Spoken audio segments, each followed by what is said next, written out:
بسم الله الرحمن الرحيم. الحمد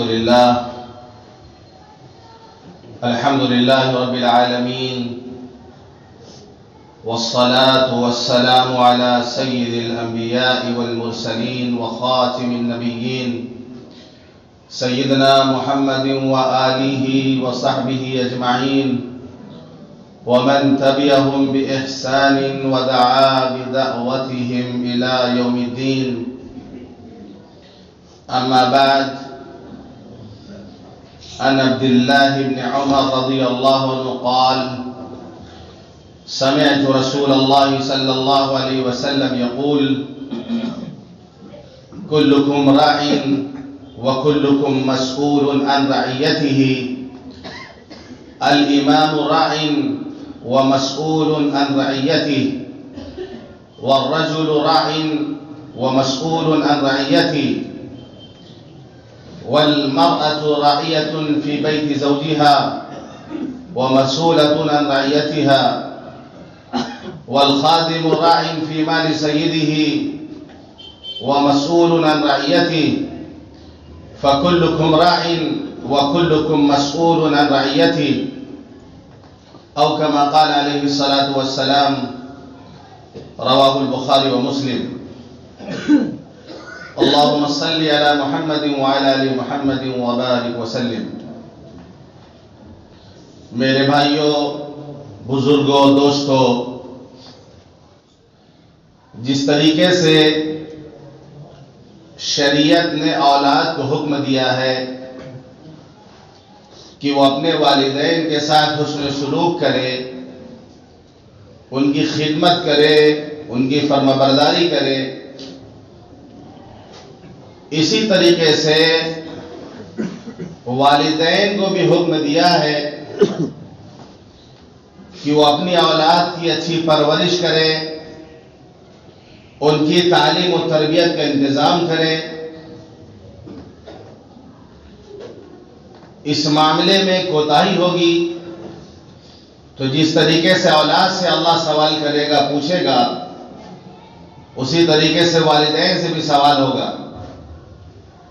میں نے ایک حدیث پڑھی ہے، بخاری اور مسلم کی روایت ہے۔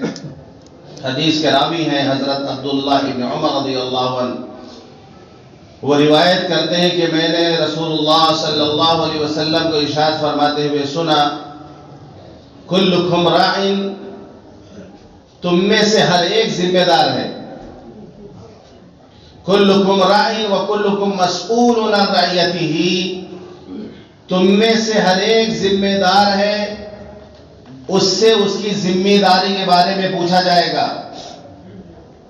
الامام راع ومسؤول عن رعیتہ، حاکم رعایا کا ذمہ دار ہے، اس سے اس کی ذمہ داری کے بارے میں پوچھا جائے گا۔ الرجل راع ومسؤول عن رعیتہ، آدمی ذمہ دار ہے، اس سے اس کی ذمہ داری کے بارے میں پوچھا جائے گا۔ والمرأة راعیة فی بیت زوجها، عورت شوہر کے گھر کی ذمہ دار ہے، اس سے اس کی ذمہ داری کے بارے میں پوچھا جائے گا۔ الخادم راع فی مال سیدہ، خادم اپنے سردار کے مال کا ذمہ دار ہے، اس سے اس کی ذمہ داری کے بارے میں پوچھا جائے گا۔ کلکم راع وکلکم مسؤول عن رعیتہ، تم میں سے ہر ایک ذمہ دار ہے اور اس سے اس کی ذمہ داری کے بارے میں پوچھا جائے گا۔ چھوٹے سے بھی پوچھا جائے گا، بڑے سے بھی پوچھا جائے گا، والدین سے بھی پوچھا جائے گا، اولاد سے بھی پوچھا جائے گا، شوہر سے بھی پوچھا جائے گا، بیوی سے بھی پوچھا جائے گا کہ اس نے اپنی ذمہ داری کہاں تک نبھائی۔ آپ صلی اللہ علیہ وسلم نے فرمایا، سب سے بہترین تحفہ جو ایک باپ اپنی اولاد کو دے سکتا ہے وہ ہے حسن ادب۔ حسن ادب کا تحفہ کہ اپنے بچے کو ادب سکھائے۔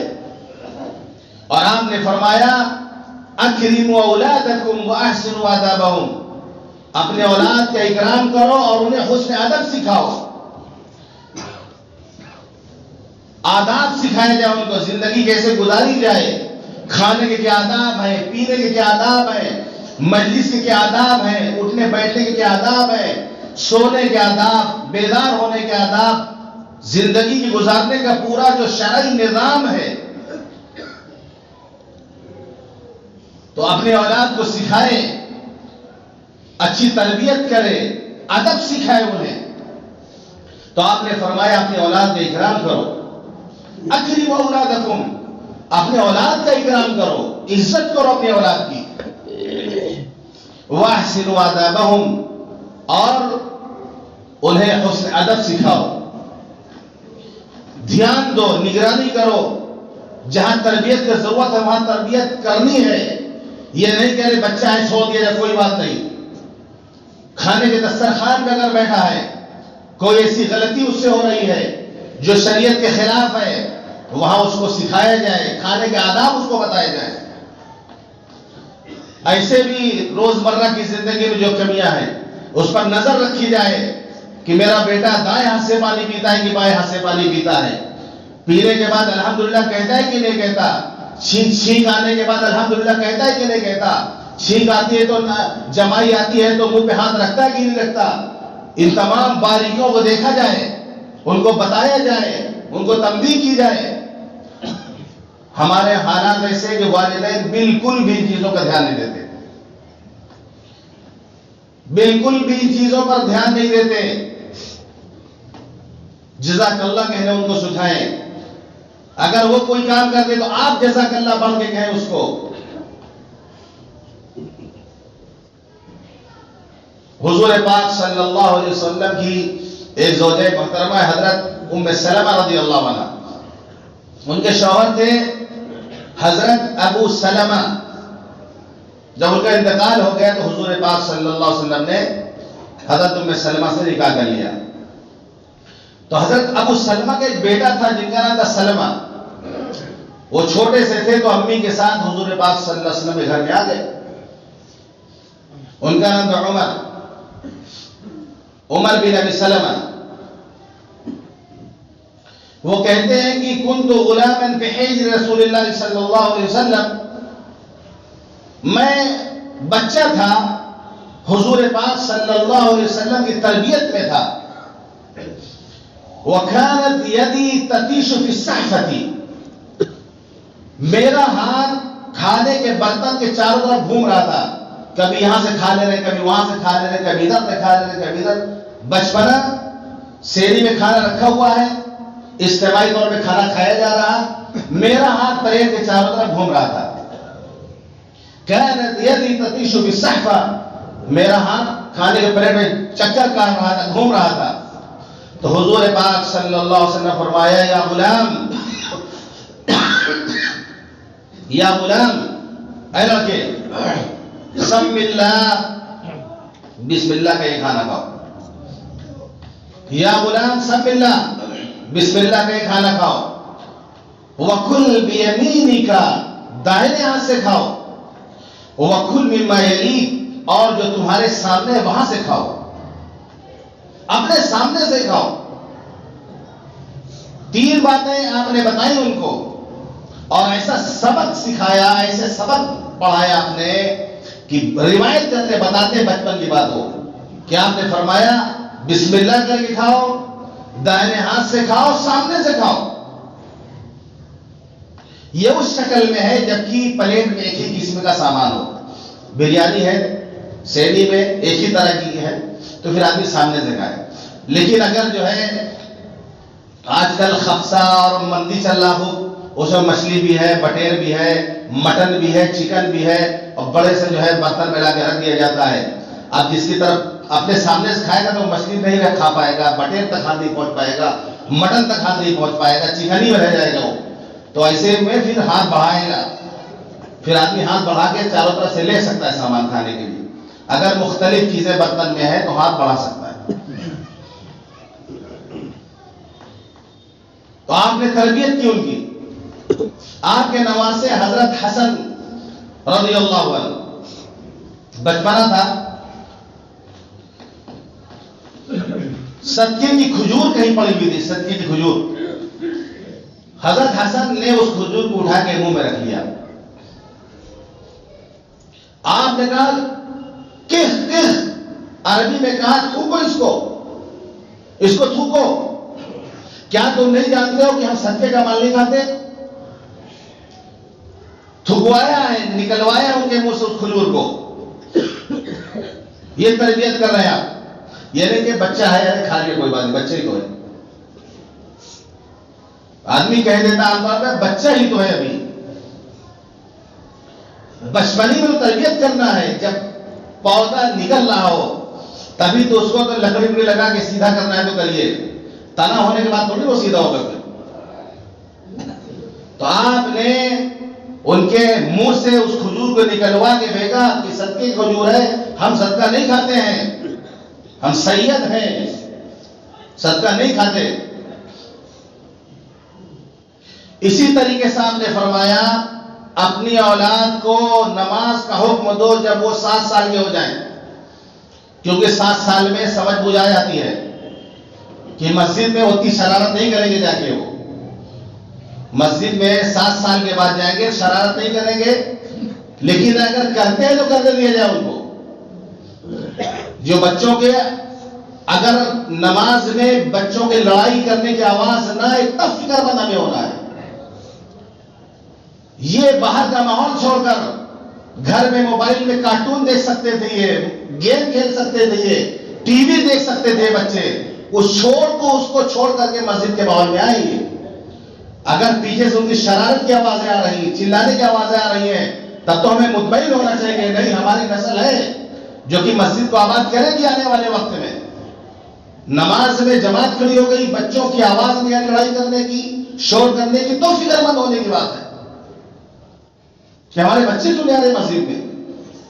یہاں تو اس بری طریقے سے ڈانٹتے ہیں لوگ، مارتے ہیں بچوں کو. مسجدوں عام طور پر ایسا ہوتا ہے، بچوں کو سلام پھیرنے کے بعد جو بڑے بزرگ ہوتے ہیں، بڑے بزرگ جو ہوتے ہیں، ہر مسجد میں 2-4 ایسے بزرگ ہوتے ہیں جو اچھے سے جو خیریت لیتے ہیں بچوں کو، خوب اچھے سے خیریت لیتے ہیں سلام پھیرنے کے بعد. 7 سال میں نماز کا حکم کرو ان کو. بہت چھوٹے بچوں کو بھی نہیں لانا جو پیشاب پخانہ کر دے. بعض لوگ بہت چھوٹے بچوں کو بھی ناتی پوتا کو لے چلے آ رہے ہیں، ابھی 2-2.5 سال کا ہے، اتنے بچوں کو بھی نہیں لانا منع ہے. کیونکہ وہ روئے گا، اپنی نماز خراب کرے گا، آپ کی بھی نماز خراب کرے گا، سب کی نماز خراب کرے گا. ہر نانا دادا کو لگتا ہے کہ میرا بہت چہتا پوتا ہے، ہم مسجد میں لے جائیں گے اس کو. کون ایسا نانا یا دادا ہے جس کو اس کا پوتا اچھا یا نواسا اچھا نہیں لگتا ہو؟ کون ایسا باپ ہے جس کو اس کا بیٹا بیٹی چھوٹا سا گود میں اچھا نہیں لگتا ہو؟ ٹھیک ہے مسجد کے گیٹ تک کھلائے، باہر تک کھلائے، مسجد کے اندر اتنے چھوٹے بچوں کو لے کے نہیں آنا چاہیے. ورنہ سب ایک گود میں لے کے آ جائیں گے سب اپنے ناتی پوتا کو. بھائی سب کو اپنے پوتے ناتی سے کیا آ جائے تو پتہ چلے کہ مسجد میں رو رہے ہیں، رونے کی آواز آ رہی تو خلل پڑے گا نماز میں. 7 سال کے حکم ہو جائے تو 7 سال کے ہو جائے تو حکم دیا جائے نماز پڑھنے کے لیے. آپ نے فرمایا نماز حکم دو جب 7 سال کے ہو جائے. 10 سال کے ہو جائیں نماز چھوڑنے پر ان کو سزا دو پھر، کیونکہ اب بلوغت کے قریب پہنچ رہا ہو. اب سختی کرنا ہے، 10 سال کی عمر میں سختی کرنا ہے. فرمائے 10 سال کے ہو جائیں نماز چھوڑنے پر ان کو سزا دو اور ان کے بستر الگ کر دو. 10 سال میں پہلے سے گنجائش ہے کہ ایک بستر پہ سو سکتے ہیں. 10 سال کے جب بچے ہو جائے تو دونوں کا بستر الگ ہونا چاہیے، چاہے بہن بھائی ہو یا بھائی بھائی ہو یا بہن بہن کیوں ہو. جنڈر ایک ہو کہ الگ ہو اس سے مطلب نہیں ہے، بستر الگ ہونا. 10 سال کے بعد بستر الگ کر دینا چاہیے، یہ شریعت کا حکم ہے. اللہ فرماتا ہے وَأْمُرْ أَهْلَكَ بِالصَّلَاةِ وَاصْطَبِرْ عَلَيْهَا. اپنی اولاد کو نماز کا حکم دو، اس پر جمے رہو خود بھی. یہ نہیں کہ بیٹے کو مسجد بھیجا جائے اور خود نماز نہ پڑھا جائے. وَأْمُرْ أَهْلَكَ بِالصَّلَاةِ وَاصْطَبِرْ عَلَيْهَا. اولاد کو نماز کا حکم دو، خود بھی نماز پڑھو. لَا نَسْأَلُكَ رِزْقًا. ہم تم سے روزی نہیں چاہتے ہیں. لَا نَسْأَلُكَ رِزْقًا.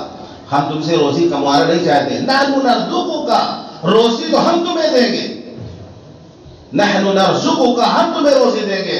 والعاقبۃ للتقوی، اچھا انجام تو تقوی کا ہے، متقیوں کا ہے۔ اسی طریقے سے اس زمانے کا جو معاشرہ تھا، بیٹی کے پیدا ہونے پر، بیٹی کے پیدائش پر قرآن نے جو نقشہ کھینچا ہے، ایک باپ کا جو نقشہ کھینچا ہے، قرآن نے جو نقشہ کھینچا ہے وہ تصویر کھینچ کر اس معاشرے کی رکھ دی۔ وَإِذَا بُشِّرَ أَحَدُهُم بِالْأُنثَىٰ ظَلَّ وَجْهُهُ مُسْوَدًّا وَهُوَ كَظِيمٌ يَتَوَارَىٰ مِنَ الْقَوْمِ مِنْ سُوءِ مَا بُشِّرَ بِهِ أَيُمْسِكُهُ عَلَىٰ هُونٍ أَمْ يَدُسُّهُ بِالتُّرَابِ۔ جب ان میں سے کسی کو بیٹی کے پیدا ہونے کی خبر دی جاتی تھی، خوشخبری سنائی جاتی تھی، وہ دل مسوس کے رہ جاتا، بیٹی کہاں سے ہو گئی، بیٹا پیدا ہونا چاہیے تھا، بیٹی کہاں سے ہو گئی، دل مسوس کے رہ جاتا۔ یہ زمانے جاہلیت کا جو معاشرہ تھا، جن کے درمیان حضور پاک صلی اللہ علیہ وسلم تشریف لائے تو اس وقت کا جو معاشرہ تھا، جب ان کو بتایا جاتا تھا کہ گھر میں بیٹی پیدا ہوئی تو باپ دل مسوس کے رہ جاتا۔ یتوارا من القوم من سوء ما بشر بہ، وہ لوگوں سے چھپتا پھرتا تھا، لوگوں سے چھپتا پھرتا تھا کہ کیا بتائیں کہ لوگوں کو بیٹی ہمارے گھر میں پیدا ہوئی، اس خبر کی وجہ سے چھپتا تھا جو اس کو سنائی گئی ہے کہ گھر میں بیٹی پیدا ہوئی۔ سوچتا تھا کیا اسی ذلت میں زندہ رہے، اسی ذلت کے ساتھ زندگی گزارے ہم، یا پھر بیٹی کو لے جا کے زندہ گاڑا ہے۔ یہ قرآن نقشہ کھینچا ہے، اسی ذلت کے ساتھ ہم زندہ رہیں یا پھر اس کو جا کے زندہ درگور کر دیں، اور یہی ہوتا تھا، جا کے زندہ گاڑاتے تھے۔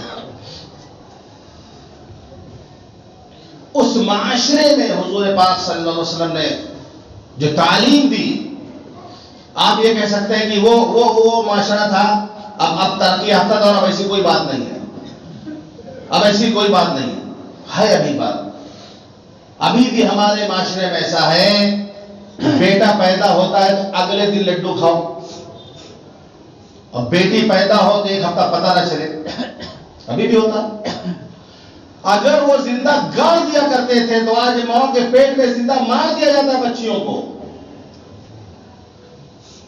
آپ نے فرمایا جس کی بیٹی ہو وہ اس کو زندہ درگور نہ کرے، اس پر بیٹے کو ترجیح نہ دے، ادخلہ اللہ الجنہ، اللہ اس کو جنت میں داخل فرما دے گا۔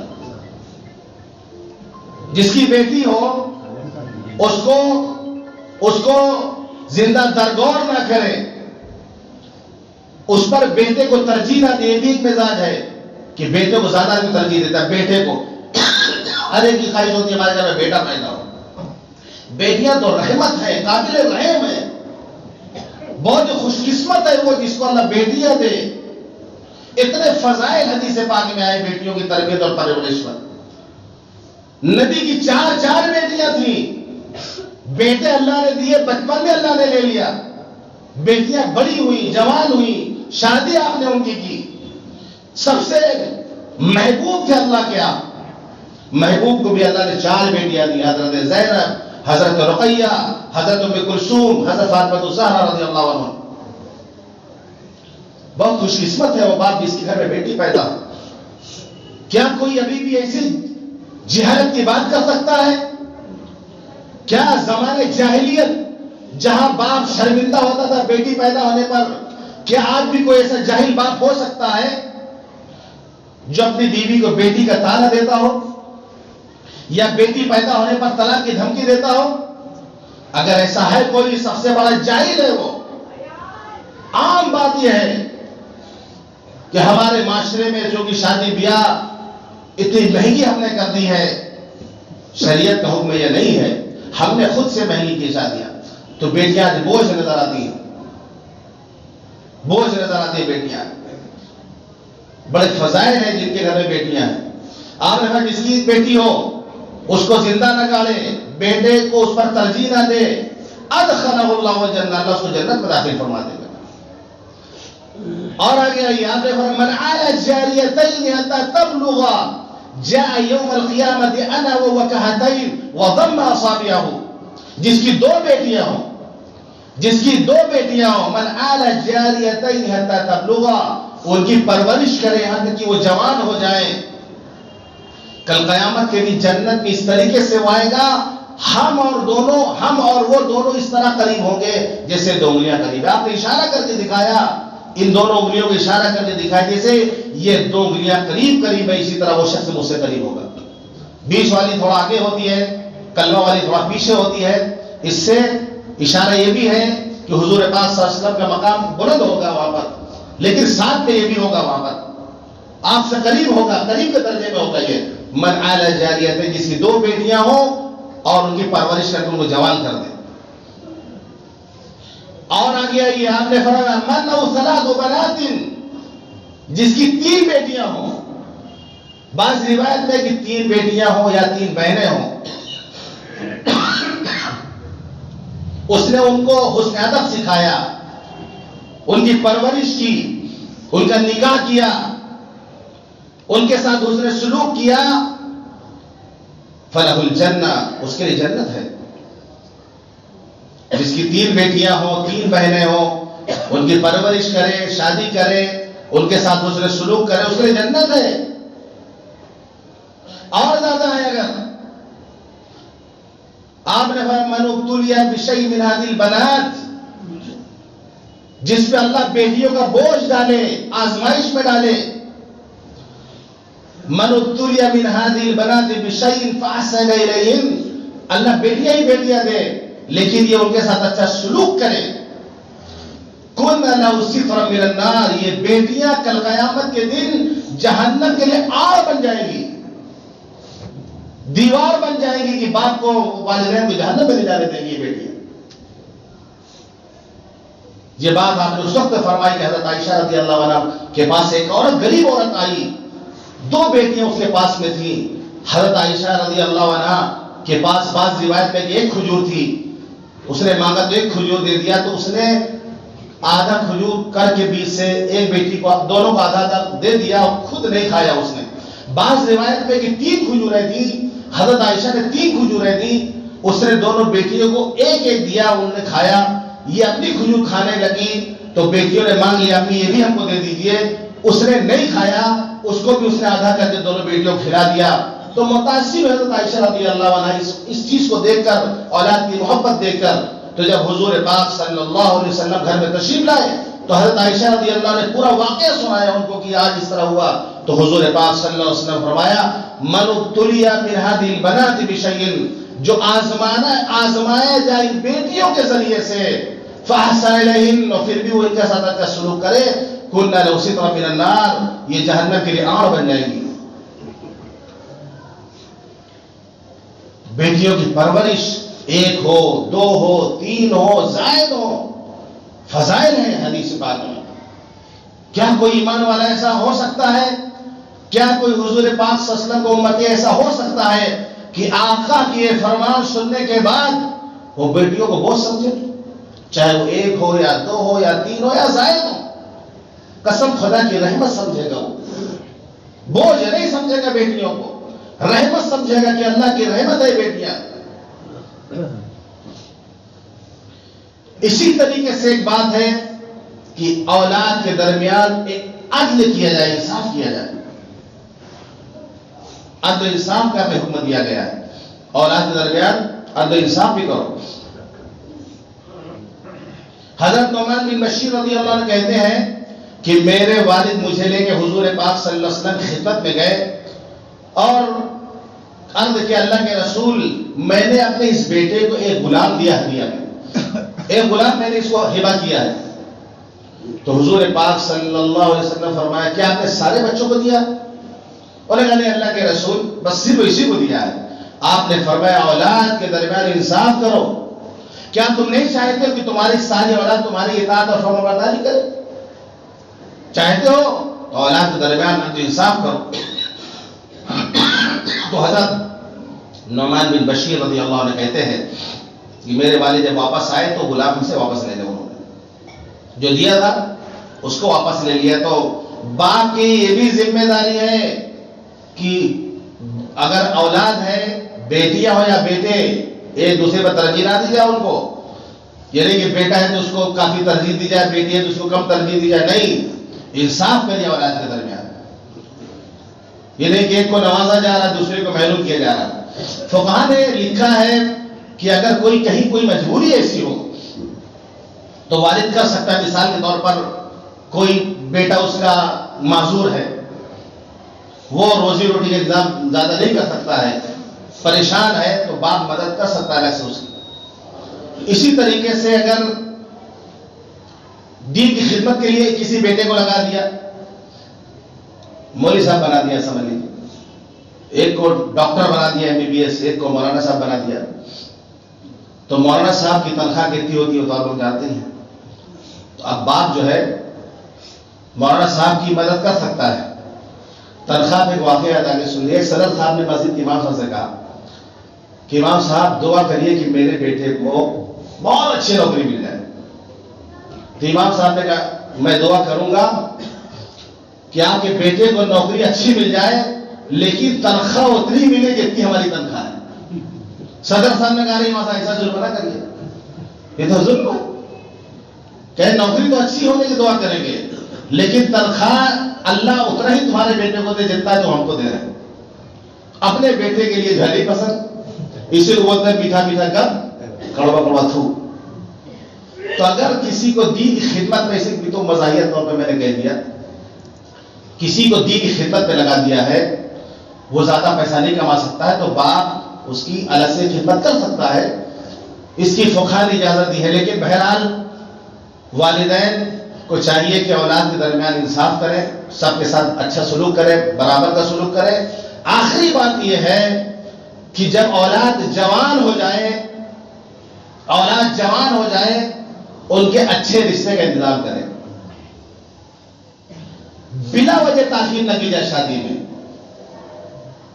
حدیث پاک میں آتا ہے جوان ہونے کے بعد اگر والدین نے شادی نہیں کی اور فطری تقاضے سے مجبور ہو کر اولاد سے کوئی غلطی ہو گئی تو گنہگار والدین ہوں گے. والدین گنہگار ہوں گے. آج ہمارا معاشرہ خراب جو ہو رہا ہے صرف وقت پر شادی نہ ہونے کی وجہ سے. لڑکیوں کی وقت پر شادیاں نہیں ہو رہی ہیں، ماحول بہائی کی طرف جا رہا ہے. لڑکوں کی وقت پر شادی نہیں ہو رہی، ماحول آوارگی کی طرف جا رہا. ذمہ داری ہے والدین کی کہ جب بچہ جوان ہو جائے تو محلے سے کوئی خبر آنے سے پہلے آپ اس کا نکاح کر دیں. ورنہ اگر اس سے کوئی گناہ ہوتا ہے وہ تو گنہگار ہوگا، لیکن والدین بھی گناہ میں برابر کے شریک ہوں گے. والدین بھی گنہگار ہوں گے کیونکہ اس عمر سے وہ بھی گزر چکے ہیں. ان کو بھی معلوم ہے کہ اس عمر میں انسانی کیا تمنائیں ہوتی ہیں، کیا آرزویں ہوتی ہیں، کیا جذبات ہوتے ہیں. وہ گزر چکے اس عمر سے، تو اس کا ان کو خیال کرنا چاہیے. تو اگر والدین اولاد کے حقوق کو ادا نہیں کر رہے ہیں یا عدل و انصاف نہیں کر رہے ہیں تو ان سے بھی کل قیامت کے بارے میں ان سے بھی پوچھا جائے گا. تو آپ نے فرمایا کلکم راعٍ وکلکم مسئول عن رعیتہ، تم میں سے ہر ایک ذمہ دار ہے اور اس سے اس کی ذمہ داری کے بارے میں پوچھا جائے گا. اللہ تعالی ہم سب کو کہنے اور سننے زیادہ عمل کرنے کی توفیق عطا فرمائے. وآخر دعوانا الحمدللہ.